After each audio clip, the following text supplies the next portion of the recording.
आज हम बात करने वाले हैं द पोजेशन नाम की मूवी के बारे में, जिसे 2012 में रिलीज़ किया गया और ये फिल्म भी ट्रू स्टोरी पर बेस्ड है। तो चलते हैं वीडियो की तरफ।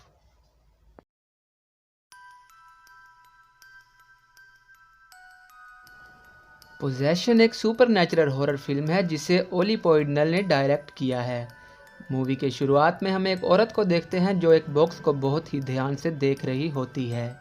इस बॉक्स पर अजीब लैंग्वेज में कुछ ग्रेव्ड था और जैसे ही वो औरत इस बॉक्स को टच करने जाती है तो बॉक्स के अंदर से कुछ अजीब सी आवाज़ें आना शुरू हो जाती हैं।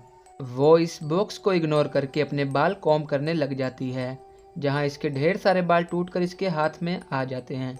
इस औरत को शायद लगता है कि यह सब इस बॉक्स की वजह से हो रहा है, इसलिए वो एक हथौड़े से इसे तोड़ने जाती है। लेकिन अचानक हम व्यूवर्स को इसके बॉक्स के अंदर से एक अजीब सी आवाज़ सुनाई देती है, जिससे इस औरत का चेहरा डिस्टॉर्ट होने लगता है और इसका जिस्म अपने आप ही हवा में उड़कर इधर उधर टकराता है। इसकी कुछ हड्डियां अपने आप ही टूट जाती हैं। इस सीन के दौरान हम एक आदमी को इस औरत के घर की डोरबेल बजाते देखते हैं, क्योंकि वो इनका बेटा था। तो इसके बाद हम क्लाइड नाम के एक इंसान को देखते हैं जो जस्ट 3 महीने पहले अपनी बीवी स्टेफनी से अलग हुआ था, यानी इन दोनों की डिवोर्स हुई थी। स्टेफनी अब किसी और आदमी को डेट कर रही थी, इसलिए क्लाइड अपनी दोनों बेटियों को खुद के घर ले जाता है।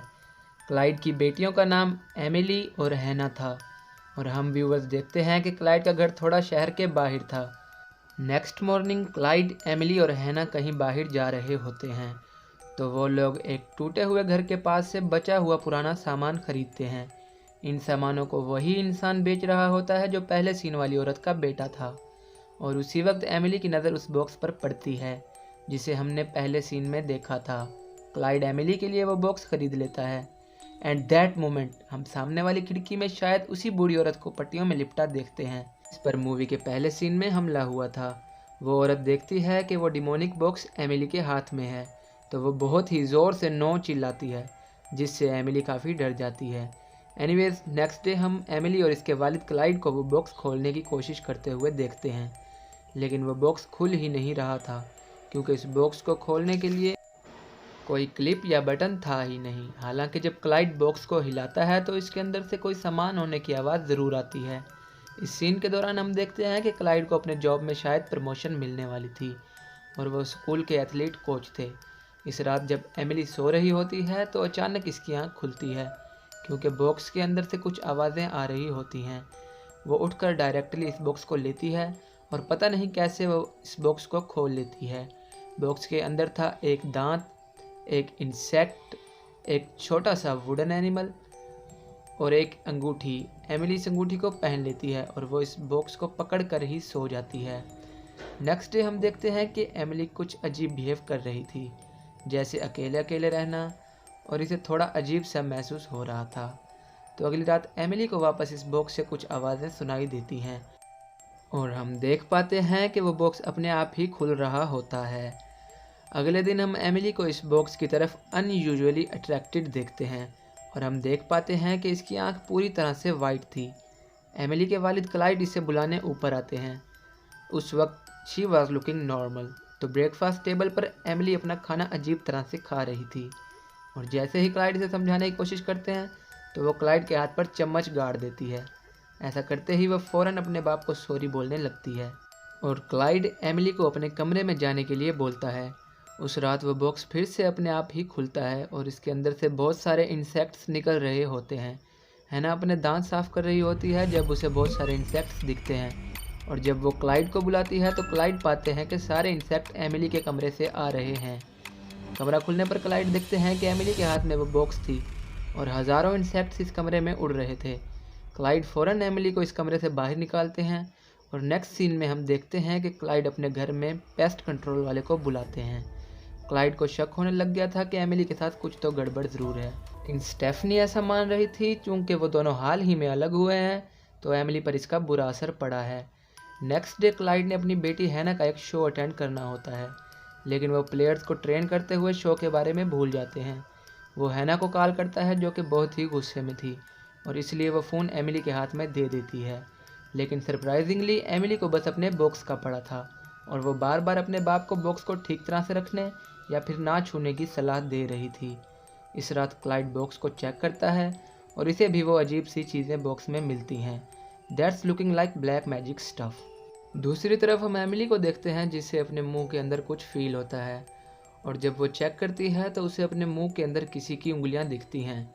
जी हाँ दोस्तों, तो अगले दिन हम एमिली को स्कूल में देखते हैं जहाँ एक लड़का मजाक में इसका बैग ले लेता है और इसके अंदर वो बॉक्स था और अचानक एमिली एकदम से वायलेंट होकर बच्चे को कई थप्पड़ मारते हुए इससे अपना बैग छीन लेती है।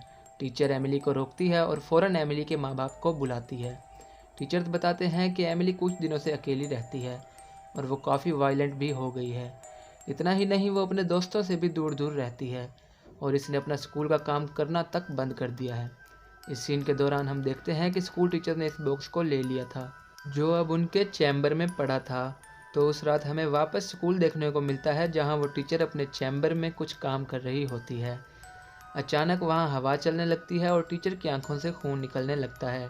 टीचर चिल्लाना शुरू करती है लेकिन इससे पहले वो कुछ कर पाती, हमें देखने को मिलता है कि इनका जिस्म अपने आप ही हवा में इधर उधर टकराता है और आखिर में इनका जिस्म खिड़की तोड़कर बाहर गिरता है जिससे इनकी मौत हो जाती है।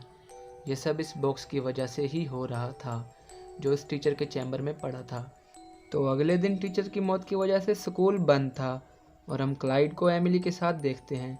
एमिली क्लाइड को स्कूल से वो बॉक्स लाने को बोलती है और उसे कोई परवाह नहीं थी कि स्कूल की एक टीचर अब इस दुनिया में नहीं रही। एमिली बोलती है कि बॉक्स के अंदर उसकी एक फ्रेंड रहती है जिसे कोई नहीं देख सकता और वो फ्रेंड एमिली को बहुत स्पेशल मानती है। क्लाइड को यह सब अजीब लगता है और इसीलिए वह बॉक्स को उठाकर कहीं दूर ले जाते हैं और उस बॉक्स को वहीं छोड़ आते हैं। इस बात से एमिली बहुत ज़्यादा गुस्से में थी और वो अपने बाप को बुरा भला कहती है, जैसे वो उनसे नफ़रत करती है। उनकी बीवी स्टेफनी भी उनसे नफ़रत करती है। स्टेफनी का नया बॉयफ्रेंड बहुत अच्छा है वगैरह वगैरह, और इन बातों से क्लाइड को दुख होता है और वो एमिली को अपने कमरे में जाने के लिए बोलता है। लेकिन अचानक हम देखते हैं कि एमिली को खुद ब खुद थप्पड़ लगने लगते हैं, लेकिन सीन को देखकर लगता है कि क्लाइड ने ही एमिली को थप्पड़ मारा हो। एमिली ज़ोर से चिल्लाते हुए क्लाइड को ब्लेम करती है और ऐन वक्त पर हैना वहाँ आती है जिसे लगता है कि क्लाइड ने ही एमिली को थप्पड़ मारे हैं। एमिली सड़क पर भागते हुए उस बॉक्स तक पहुँच जाती है जहाँ वह बॉक्स से किसी स्ट्रेंज लैंग्वेज में बातें कर रही होती है। अचानक एमिली के मुंह के अंदर से कई इंसेक्ट्स निकलते हैं और वो वहीं पर बेहोश हो जाती है। एमिली के पीछे पीछे क्लाइड वहाँ पहुँचता है और वो इसे उठाकर घर ले जाने लगता है, लेकिन तभी वहाँ स्टेफनी आती है और वो क्लाइड पर चिल्लाती है क्योंकि हैना ने बता दिया कि क्लाइड ने एमिली पर हाथ उठाया है। नेक्स्ट डे कोर्ट रूम की सीन होती है जहाँ डिसीजन आती है कि क्लाइड अब अपने बच्चों से नहीं मिल सकता क्योंकि इसने एमिली को मारा है और स्टेफनी क्लाइड से कुछ ज़्यादा ही नाराज़ थी। वो अपने बच्चों को खुद के घर ले जाती है जहाँ हम स्टेफनी के नए बॉयफ्रेंड को एमिली से मिलते देखते हैं। एमिली के हाथ में वही दांत थी जो उसे बॉक्स के अंदर मिली थी और अचानक हम एमिली की आंखें उजली होते हुए देखते हैं। इसका फेस डिस्टॉर्ट होने लगता है जैसे उसके चेहरे के अंदर किसी का हाथ हो और वो अपनी मॉम के नए बॉयफ्रेंड को भी उल्टी सीधी बातें बोलती है। तो अगले सीन में हम क्लाइड को वो बॉक्स अपने कॉलेज के एक लेक्चरर के पास ले जाते देखते हैं जो शायद उन चीज़ों की जानकारी रखता था। वो बताते हैं कि ये एक डिबुक बॉक्स है और डिबुक का इंग्लिश में मतलब होता है डिसलोकेटेड स्पिरिट। पुराने लोग अच्छी और बुरी रूहों में यकीन रखते थे और उन्होंने डिबुक बॉक्स को बनाया था ताकि इस बॉक्स के अंदर बुरी रूहों को कैद किया जा सके। यही वजह है कि इस बॉक्स को खोलना आसान नहीं होता क्योंकि बॉक्स बनाने वाले लोग कभी नहीं चाहेंगे कि आप इस डिबुक बॉक्स को खोलकर किसी इविल स्पिरिट को आज़ाद कर दो। तो दोस्तों, इन सारी बातों को जानने के बाद क्लाइड इंटरनेट से कुछ सर्च करता है, कुछ वीडियो देखता है जो बहुत डिस्टर्बिंग होती हैं। वो फ़ौरन स्टेफनी के घर जाते हैं और वो एमिली के पास बैठकर बाइबल पढ़ने लगता है। एमिली इनकी तरफ देखती है और अचानक से बुक क्लाइड के हाथ से उड़ते हुए दूर जा गिरती है। ऐन मौका पर स्टेफनी वहाँ आती है और वो क्लाइड को अपने घर से बाहर निकाल देती है। तो इसके बाद क्लाइड ब्रुकलिन जाता है जहाँ वो शेक्सपियर नाम के इंसान से मिलता है जो कि ज़िडिक कम्युनिटी से बिलोंग करता था। ज़िडेक क्लाइड को अपने बाप से मिलाता है जो कि काफ़ी ट्रेडिशनल थे और इसी कम्युनिटी के इनके साथ कई और लोग भी थे। क्लाइड इसको डिबुक बॉक्स दिखाता है और इस बॉक्स को देखते ही वहाँ के सभी लोग पीछे हट जाते हैं। वो पूछता है कि क्या क्लाइड ने इस बॉक्स को खोला है, तो क्लाइड बताता है कि इस बॉक्स को इसकी बेटी एमिली ने खोला था। इस बात को सुनते ही सारे लोग कमरे से बाहर चले जाते हैं। तो वो आदमी बताता है कि इस डिबुक के अंदर जो स्पिरिट थी उसे एक प्योर सोल चाहिए था। यह इविल स्पिरिट एमिली को 3 स्टेजेस में पूरी तरह पोजेस्ड कर लेगी। पहले स्टेज में विक्टिम को विजन आएंगे और अजीब सी आवाज़ें सुनाई देंगी, और दूसरे स्टेज में ये अपने होस्ट को प्रोटेक्ट करते हुए बाकी लोगों से दूर ले जाएगी, और तीसरे स्टेज में ये पूरी तरह विक्टिम के जिस्म को अपना लेगी, जिससे वह विक्टिम और स्पिरिट एक ही हो जाएंगे। और हम देखते हैं कि एमिली ऑलरेडी तीसरे स्टेज पर पहुंच चुकी थी, और अगर जल्दी कुछ नहीं किया गया तो she will be completely possessed. इस ईविल स्पिरिट को रोकने का एक ही तरीका है कि क्लाइड को इस ईविल स्पिरिट का नाम लेते हुए कमांड करना होगा कि वो बॉक्स के अंदर वापस जाए, और स्पिरिट के अंदर जाते ही बॉक्स को वापस लॉक करना होगा। लेकिन क्लाइड को इस ईविल स्पिरिट का नाम ही नहीं पता होता। क्लाइड इस आदमी को इसकी मदद करने के लिए बोलता है, लेकिन वो मना कर देता है। उदास होकर क्लाइड वहाँ से वापस जाने लगता है, तो शेक्सपियर इसके पीछे पीछे आता है और क्लाइड की मदद करने के लिए राज़ी हो जाता है। दूसरी तरफ हम एमिली को देखते हैं, जो कि काइंड ऑफ पोजेस हो रही थी, और वो एक जानवर की तरह फ्रिज से गोश्त खा रही होती है, और ये देखकर स्टेफनी बहुत ज़्यादा डर जाती है। एमिली बार बार बोलती है कि आई एम नॉट हेयर, और वो शीशे के बर्तन को अपनी माँ स्टेफनी की तरफ फेंकती है। एमिली स्टेफनी पर हमला भी करने वाली होती है, लेकिन वो किसी तरह खुद को काबू में लाकर खुद को रोकती है, because she was still not totally possessed. Meanwhile Stephanie का न्यू बॉयफ्रेंड डिसाइड करता है कि अगले दिन वो एमिली को किसी साइकाइट्रिस्ट को दिखाएगा। तो नेक्स्ट डे वो कार बाहर निकाल रहा होता है, तभी एमिली एक अजीब सी लुक में उसकी तरफ देखती है। वहाँ ज़ोर की हवा चलने लगती है और इसके मुंह से अपने आप ही खून निकलने लगता है। इसके सारे दांत टूटकर बाहर आ जाते हैं, जिससे वो लहूलुहान होकर वहाँ से भाग जाता है। ये सब देखकर स्टेफनी और हैना बाहर आते हैं और वो देखते हैं कि एमिली के मुंह से वापस इंसेक्ट्स निकलते हैं। दूसरी तरफ शेक्सपियर इस डिबुक बॉक्स की छानबीन करते हैं, जहाँ इसे बॉक्स के अंदर एक शीशा दिखता है।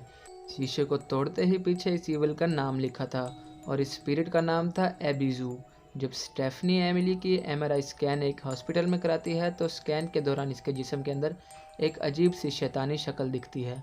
इस हॉस्पिटल में क्लाइड भी शेक्सपियर के साथ पहुंचता है, और वो लोग डिसाइड करते हैं कि एमिली का इलाज इस हॉस्पिटल में ही करना होगा। तो वो एमिली को फिज़िकल थेरेपी रूम में ले जाते हैं, और यहाँ पर शुरू होती है एक्सोर्सिज्म ऑफ एमिली। इस ख़ानदान के सभी लोग कुछ ना कुछ इस बॉक्स के अंदर डालते हैं, मसलन घड़ी, बाल, फैमिली फ़ोटोग्राफ और वेडिंग रिंग वगैरह। अमल शुरू होते ही एमिली डिमोनिक शक्ल में आकर सब पर हमला कर देती है, और क्लाइड बार बार इस स्पिरिट से बोलता है कि वो एमिली को छोड़ दे और बदले में इन्हें अपना शिकार बनाए। एमिली भागकर मुर्दा घर में छुप जाती है, और क्लाइड इसके पीछे पीछे आ जाता है। एमिली क्लाइड पर हमला करती है, लेकिन क्लाइड किसी तरह बच निकलता है। इस प्रोसेस के दौरान ईविल एंटिटी एमिली के जिस्म से निकलकर क्लाइड के जिस्म को अपना लेती है। क्लाइड एमिली को लेकर वापस आ जाता है, और सभी को लगता है कि ईविल स्पिरिट भाग गई है, लेकिन शेक्सपियर समझ जाता है कि इस ईविल एंटिटी ने किसी और जिस्म को अपना लिया है। शेक ज़ोर ज़ोर से एबिजू का नाम चिल्लाते हुए इसे डिबुक बॉक्स में जाने का हुक्म देता है। इसके बाद हम क्लाइड की चाल को बदलते देखते हैं, और इनके मुंह के अंदर से एक अजीब सी ईविल एंटिटी को बाहर निकलते हुए देखते हैं, जो कि एबिजू थी। एबिजू इस डिबुक बॉक्स में खींची चली जाती है, और इसकी शैतानी आत्मा फिर से कैद हो जाती है। सब कुछ ठीक हो चुका था, और ये ख़ानदान वापस से एक दूसरे के साथ मिल चुके थे। तो नेक्स्ट सीन में हम शेक्सपियर को देखते हैं, जो इस बॉक्स को ब्रुकलिन ले जा रहा होता है, और रास्ते में इसकी कार का एक ट्रक से टक्कर हो जाती है। उस एक्सीडेंट में शायद शेक्सपियर की मौत हो जाती है, और हम व्यूवर्स इस डिबुक बॉक्स को किस रोड पर पड़ा हुआ देखते हैं। मूवी यहीं पे ख़त्म हो जाती है। तो ये थी द पोजेशन मूवी की फुल स्टोरी। तो दोस्तों, आज की वीडियो में बस इतना ही। मुझे उम्मीद है कि आपको वीडियो ज़रूर पसंद आई होगी। अगर पसंद आई तो वीडियो को लाइक करें, अपने दोस्तों के साथ शेयर करें। अगर आप इस तरह की वीडियो को मिस नहीं करना चाहते तो हमारे चैनल स्कैरी स्पीक्स को सब्सक्राइब करें।